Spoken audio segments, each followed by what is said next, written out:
খুঁটিনাটি রান্নাবাটি কুকিং চ্যানেলে আপনাদের সকলকেই স্বাগত জানাই। আজকে বানিয়ে নেব সম্পূর্ণ নিরামিষভাবে দুধ পটল। চলুন তাহলে সমগ্র রান্নাটা করে নিই। এই জন্য প্রথমে আমি হাই ফ্লেমে কড়াই বসিয়ে দিয়েছি। কড়াই মোটামুটি গরম হয়ে এসেছে, তাই এবার দিয়ে দিচ্ছি বেশ অনেকটা পরিমাণে সর্ষের তেল।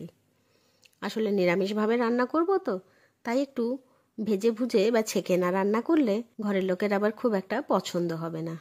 তাই অনেকটা তেল দিয়ে অপেক্ষা করব তেল গরম হওয়ার। মোটামুটি তেল গরম হয়ে এসেছে, তাই এইবার দিয়ে দিচ্ছি কেটে এবং ধুয়ে রাখা পটল। এখানে দেখুন পটলগুলো আমি যেরকমভাবে নিত্যদিনের রান্নায় আমরা পটল কাটি সেরকম শেপেই কেটে নিয়েছি। এবার অপেক্ষা শুধু পটলগুলো যতক্ষণ না ব্রাউন কালার হয়ে যাচ্ছে।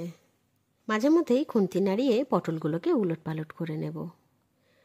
মোটামুটি পটলের মধ্যে কালার আসা স্টার্ট হয়ে গেছে, তাই এবার একটু নাড়াচাড়া করার পর আরও 5 মিনিট পটলগুলোকে একটু ফ্রাই করে নেব। এরপর সমস্ত পটলগুলো তেল থেকে ছেঁকে তুলে রেখে নেব। এবার ওই একই তেলে দিয়ে দেব কেটে রাখা আলু। এখানে আলুগুলোও মোটামুটি স্ট্যান্ডার্ড সাইজে রেখেছি, না খুব ছোট না খুব বড়। এবার আলুগুলোকেও একটু ডিপ ফ্রাই করে নেব। নাড়াচাড়া করে একটু 2-3 মিনিটের মতো ছেড়ে দিচ্ছি, যাতে সুন্দরভাবে আলুগুলো একটু ভাজা হয়ে যায়। মোটামুটি আলু ভাজা হয়ে গেছে, তাই এইবার সমস্ত আলুগুলোকে তুলে নিচ্ছি। আলু তুলে নেওয়ার পরও কড়াইয়ের মধ্যে বেশ অনেকটা পরিমাণেই সর্ষের তেল রয়েছে, তাই তেলের পরিমাণটা একটু কমিয়ে দিলাম। তেলটা কিন্তু বেশ গরম রয়েছে, তাই ফোড়ন হিসেবে দিয়ে দিলাম গোটা জিরে। জিরেগুলো একটু ফুটে এলেই দিয়ে দিচ্ছি কেটে রাখা টমেটো। একটু নাড়াচাড়া করে টমেটোগুলো নরম হয়ে যাওয়া পর্যন্ত অপেক্ষা করব। দেখুন কি সুন্দরভাবে টমেটোগুলো ভাজা হচ্ছে। তবে আর অপেক্ষা না করেই দিয়ে দিচ্ছি পরিমাণ মতো হলুদ গুঁড়ো, স্বাদ মতো লবণ, একটু পরিমাণে ঝাল লঙ্কা এবং অল্প একটু কাশ্মীরি লঙ্কার গুঁড়ো। এইবার সমস্ত গুঁড়ো মশলাগুলোকে খুন্তি চালিয়ে নাড়াচাড়া করে সুন্দরভাবে কষিয়ে নিচ্ছি। মশলা থেকে মোটামুটি তেল তো বেরোচ্ছেই, তাই এইবার দিয়ে দিলাম অল্প একটু আদা বাটা এবং সাথে দিয়ে দিচ্ছি জিরে বাটা।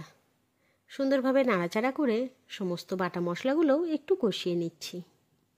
নাড়াচাড়া করতে করতে মশলা কিন্তু খুব সুন্দরভাবে কষানো হয়ে গেছে, তাই আর দেরি না করেই এবার দিয়ে দিচ্ছি ভেজে রাখা আলু এবং পটলগুলো।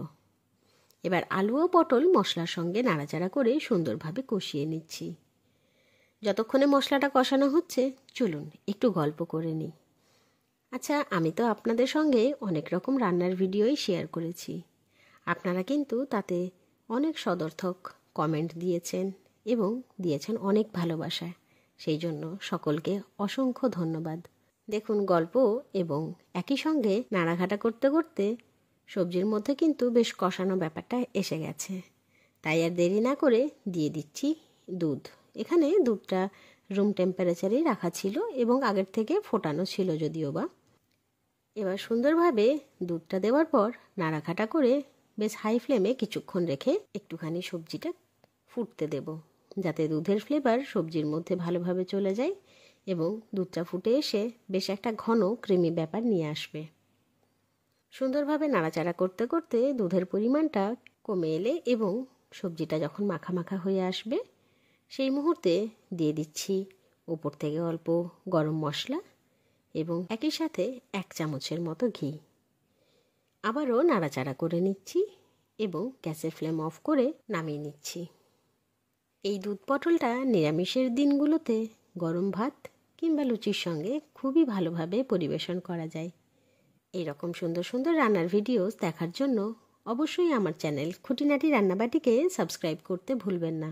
অবশ্যই লাইক, শেয়ার এবং কমেন্ট করে জানাবেন আমার দেওয়া সমস্ত ভিডিওস আপনাদের কেমন লাগছে। ধন্যবাদ।